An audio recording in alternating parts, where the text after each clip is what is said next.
Welcome to the I Dream of Speaking podcast. I am your host, Ramona J. Smith, the 2018 World Champion of Public Speaking, and I am here to help you find your voice so that you can shine brighter, dream bigger, and speak louder. The I Dream of Speaking podcast is all about mastering the art of public speaking, sharing our dreams and aspirations as speakers, and living confidently so that we feel good both on and off the stage. On today's episode, I'll be discussing a topic that is all too familiar to people all over the world. When asked if someone would rather speak in public or die, what do you think the answer is? Most people would rather die than give a speech in public. Yes, public speaking is still more feared than death. Today's episode is all about understanding and overcoming the fear of public speaking. Yes, go get your friend who is afraid to speak in public and let him or her listen to this and watch this to help him or her deal with that fear of public speaking and that public speaking anxiety. Before we jump into it, make sure you subscribe to the channel, of course. Hit that notification bell so that you don't miss the next episode. We drop every Sunday at 3 p.m. Central. Also, give this video a thumbs up. Drop a comment with your tips and suggestions and your love. I want to thank everyone for sharing the love on episode 1. I appreciate it. And I know the same people who showed up for episode 1 are going to show up for episode 2, 3, 4, 5, and beyond. So thank you so much. Feel free to drop another comment down below. The feedback I received was phenomenal. And trust me, we are going to start to implement some of those changes in the upcoming weeks. Make sure you share this podcast. All you have to do is copy and paste the link. You can email it, you can text it, you can DM it, you can send the link so easily. It is so easy to share. If you know someone who can benefit from the things that we talk about and discuss on the I Dream of Speaking podcast, make sure you share this. Follow me on Instagram at Ramona J. Smith 1. At Ramona J. Smith, the number 1. On Facebook, I am Ramona J. Smith, as well as LinkedIn, Ramona J. Smith. You can also check out my email, RamonaJSmith.com. I said my email. You can check out my website, RamonaJSmith.com. You can email me at ispeak@RamonaJSmith.com. If you want to email me, ispeak@RamonaJSmith.com. Make sure you check us out every Thursday night at 7 p.m. Central Time, where we go live in our Speakers United Facebook group. Make sure you join that group if you are an aspiring or current speaker. Speakers United on Facebook. We go live and talk about all things public speaking every Thursday at 7 o'clock p.m. What is glossophobia? The fear of public speaking is also called glossophobia. Let's dig into it. Glossophobia is a very common phobia characterized by a strong fear of public speaking. Individuals with glossophobia may avoid speaking in public as they typically experience fear and anxiety when speaking in front of a group of people. It is serious. Glossophobia is real. It is not something that people make up. It is not something that people fake. Glossophobia is scary. It is uncomfortable, and it hinders so many people from sharing their stories and their messages on stage simply because maybe they just can't get the words out. There are many symptoms of glossophobia. Let's talk about some of the symptoms that typically present when an individual is either asked to speak in public or is actively speaking in public. Physical symptoms result from a fight, flight, freeze, or fawn response that comes from our reptilian brain that's trying to save us. It puts us into survival mode, during which the body produces adrenaline to prepare for defense against perceived threats. What are those perceived threats? All those eyes that are on you. All those people that are watching you and expecting something amazing from you when you are on that stage. That can be threatening for many of us. This response is characterized by increased blood pressure, elevated heart rate, sweating, stiffening of muscles, nausea, and dry mouth. Many of these symptoms coincide with those of a panic attack. You may feel like you're having a panic attack when you get on that stage or when you are asked to give a presentation in front of a live audience, as individuals may exhibit a feeling of panic when having to speak in public. Verbal symptoms may include a weakened tone. Have you ever gotten on stage and you wanted to be boisterous, but you just didn't have the voice? Like your voice just wouldn't show up when you needed it to. A weakened tone of voice, shaking or trembling voice. Do you hear how clear my voice is? And you hear my tone and it's smooth and it's there and it's strong. If I was overwhelmed by public speaking anxiety, it could sound something like this. And it's not funny. It's funny when I do it, but I'm just trying to give you an example because it happens to so many people. A shaking or trembling voice, rapid heartbeat. I've heard some people say that their heart is beating so fast and so hard that they can hear it in their ears. Trembling of the body. Some people's hands shake. Some people's entire bodies actually shake. Trembling or shaking, sweating, shortness of breath, and hyperventilating. You can't catch your breath. Hyperventilating, dizziness, muscle tension, a strong urge to get away. A strong urge to get away. I got to get out of here. I just need to go. I can't. Like, I try to can, but I can't. Like, you just have to run away to get away. And some people even stammer as if they are inebriated or intoxicated because it is just so overwhelming that it's taking control of their entire bodies and they cannot walk straight. Or maybe their legs even get wobbly or they feel weak in the knees. I guess I'm weak. Okay. These can often trigger nonverbal symptoms such as high anxiety, stress, embarrassment, and fear of judgment during public speaking. The fear of public speaking is real. It can keep people from living out their dreams. It can keep people from promotions at work. It can keep people from proposing. It can keep people from getting a job because they just don't want to do that job interview because they have to speak in front of someone. It is the judgment. It is the fear of messing up. It is all these eyes on you and everybody is kind of pulling from you energetically because they have an expectation of you. They come with an expectation of you to inform them, persuade them, entertain them, give them some type of information that they can use, or simply introduce yourself. The fear of public speaking is real.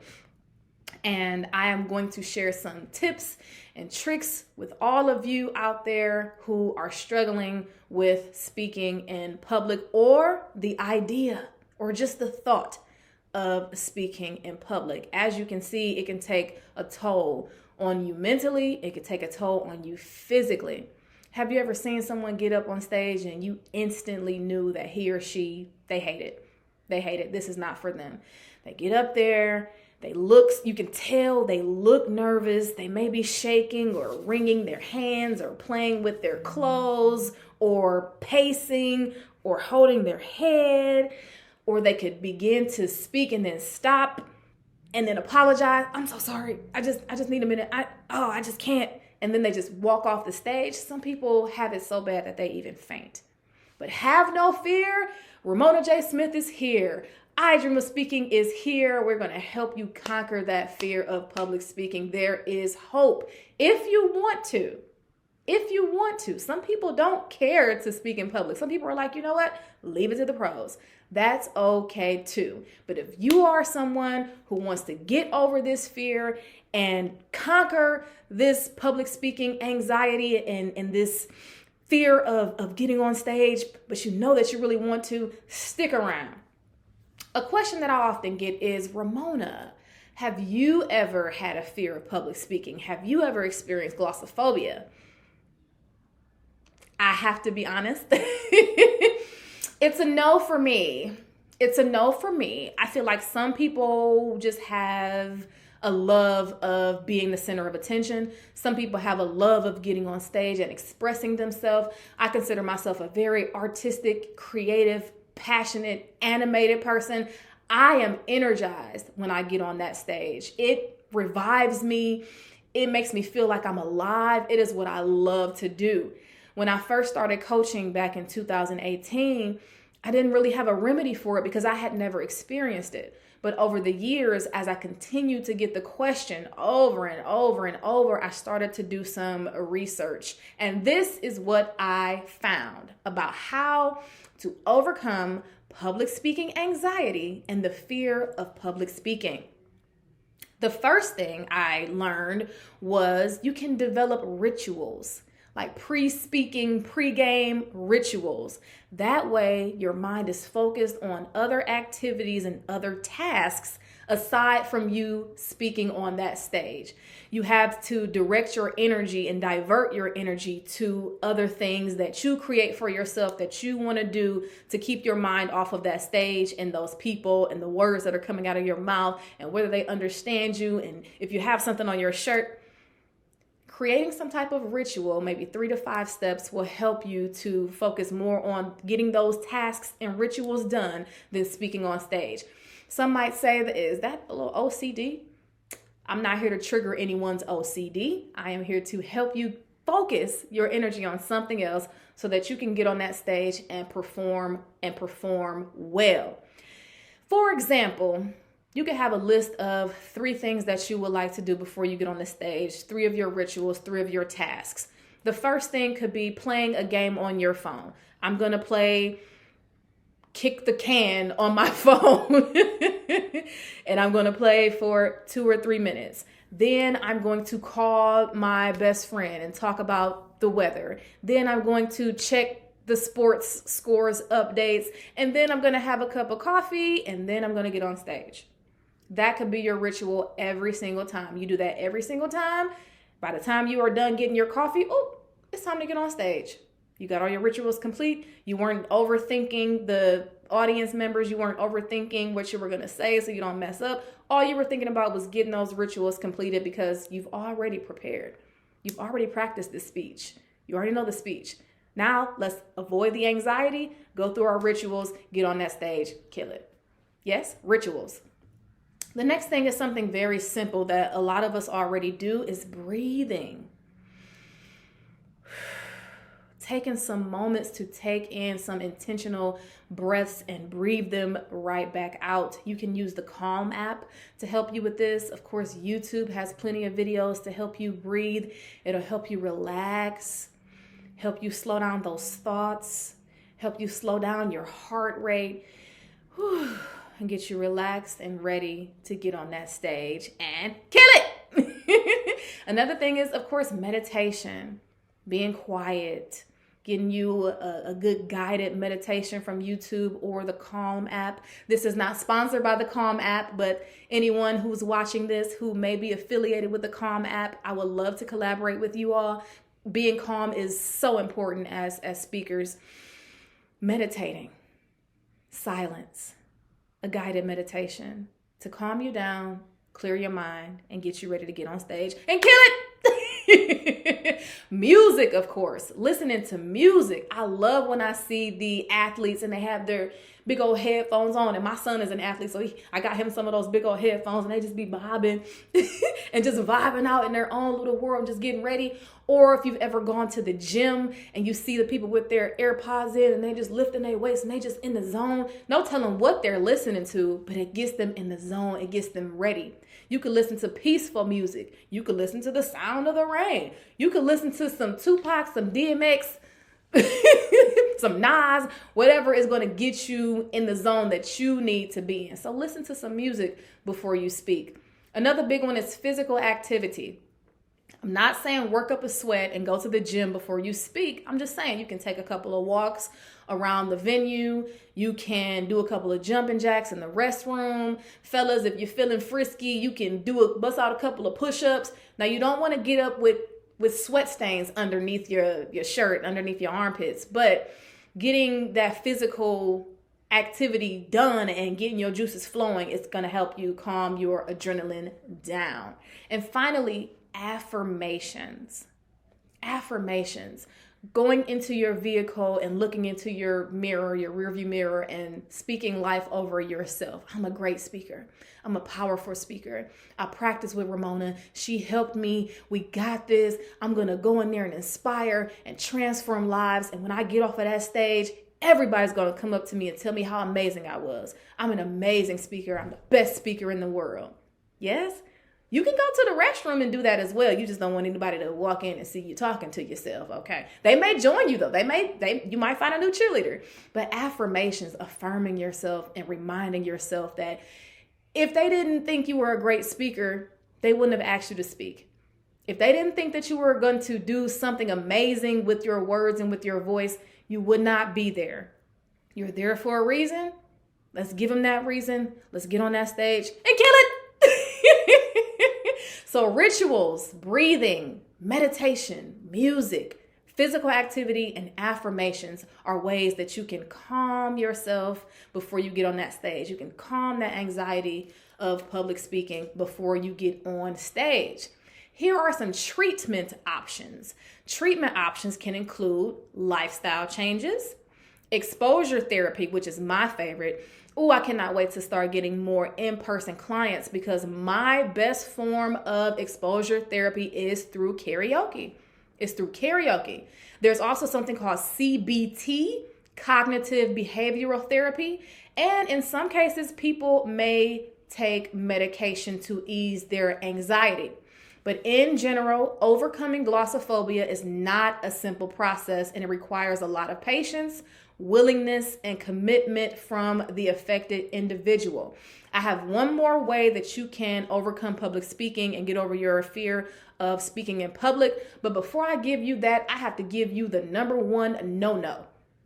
The number one no-no, what you never, ever want to do before you get on that stage, that is drink or take unprescribed drugs. You never want to get on the stage and speak while you're drunk. We don't drink and speak, people. We don't drink and speak. Now, I'll tell you a story. Story time. Story time. I learned this the hard way a long time ago. And this was before I was actually giving keynotes and things like that. I was doing poetry at a small club in downtown Cleveland. I messed around and had too much wine before I got on this stage to perform my poetry. I guess I was trying to calm my nerves. I'm not sure. I don't think I had any nerves. No, what happened was it was so late, because at some of these venues, they let you perform so late. You'll get there at like 9. You won't get on stage till almost 1 o'clock in the morning. So the time is going by. And I was drinking Moscato at the time. So, I was a lightweight. I was drinking Moscato at the time. And by the time I looked up, I had maybe 3 glasses of Moscato. So I'm feeling good. Baby, when I tell you I got on that stage and forgot the words to my poem, I got on the stage and forgot the words to the poem that I had written because I was under the influence of alcohol. That stuff gets into your bloodstream, it gets into your brain, and it affects the way you speak. It makes you super relaxed for some of us. It releases your inhibitions and you just don't care. Never drink before you speak, and be careful of how much you drink after you speak. Nobody wants to see a sloppy drunk keynote speaker who was just inspiring us and giving us all this great information, and now you're dancing on the table like it's Coyote Ugly. Let's not. Do not drink or do unprescribed drugs before you get on the stage. Stay away from alcohol. Alcohol and public speaking do not mix. You will say things. What is the phrase? Drunk mind, sober thoughts. You will say things that you have no business saying. You may do things that you have no business doing. You may vomit. You may curse, use profanity, and you could ruin a really good relationship with whomever asks you to speak and ruin your reputation. Let's not do that. That is not how we ease our anxiety for public speaking. We do not do that. If you feel like you want to take a drink, call me. Call me. Let's talk it through. Let's talk about it. Let's get you on that stage with no alcohol so that you can be the best version of yourself. My final tip for overcoming the fear of public speaking is working with a public speaking coach. working with a public speaking coach. It is a safe space. It is a place where you are one-on-one with someone who's been speaking, someone who can help you with those filler words, someone who can guide you and give you different tips and tricks of relaxation similar to the ones I just gave you. Work with a public speaking coach to help you ease that anxiety. That's going to be your first audience, a public speaking coach. Guess who happens to be a public speaking coach? This woman right here. I am a public speaking coach. You can work with me easily. I am not hard to find yet. You can easily work with me. You can start by subscribing to the channel, of course. Subscribe to my channel right now. Click it. I'm waiting. Click the bell too so you never miss a notification. Just simply reach out to me. I told you I'm not hard to find. If you are ready to start your public speaking journey because you have a story to tell, because you have a message, because you just want to get in front of the audience and inspire and persuade and inform and entertain, reach out to me and we can start ASAP. ASAP Rocky. I hope that helped with some of the issues that we're having when we suffer from public speaking anxiety. Let's go to my favorite portion of the show. What that mouth do? What that mouth do? As speakers, our most important tool is our voices. It's your money maker. It's your everything. And sometimes we take it for granted. Since we aren't singers or voiceover artists, most speakers tend to neglect properly caring for the voice. Every week, we will discuss one new health tip to keep your mouth and voice healthy. What that mouth do? This week's What That Mouth Do, or WDMD tip, is to get steamy. What that mouth do? Let's get steamy. Let me stop, y'all. Kids watching this. This week's tip is from neamb.com. It states, consider using a humidifier at night or a personal steamer when you are rehearsing your speeches. Humidifiers can be very helpful, especially if you live in a dry climate. The winter months, right now we're in the midst of that, can be particularly drying. The air is dry and cold, and if your space has radiator heat, the air is even more dry. So consider getting a humidifier, turning it on at night, and when you are doing your vocal exercises, when you're rehearsing your speech, have that personal steamer steaming the mist all down your vocalizer. Yes? That was this week's What That Mouth Do tip. Thank you all for another week. Thank you all so much for listening, for watching. On next week's episode, we will talk about why most people think they are not good enough to be a great public speaker. I'll be sharing ways to become a more confident speaker. So make sure you meet me right here, same time next week, because you don't want to miss it. Be sure to share this video, like, comment, and subscribe. Also, send me your WDMD tips for oral health and voice care. Once again, follow me on Instagram at Ramona J. Smith. Visit my website, ramonajsmith.com, to stay connected. Make sure you subscribe right now if you haven't already. I would love to come to speak to your organizations, your groups, your clubs, your employees, your team members. I just spoke at a women's conference here in Houston last weekend. I have a bunch of stuff coming up, including ExxonMobil and some other great engagements for Black History Month. It is not too late. I am still looking and booking for 2024 and beyond. Make sure you email me if you would like me to come and speak at your functions. I speak at ramonajsmith.com. It has been my pleasure sharing this time with you. And until next time, let me help you find your voice. Dream bigger, shine brighter, and speak louder. See y'all next time.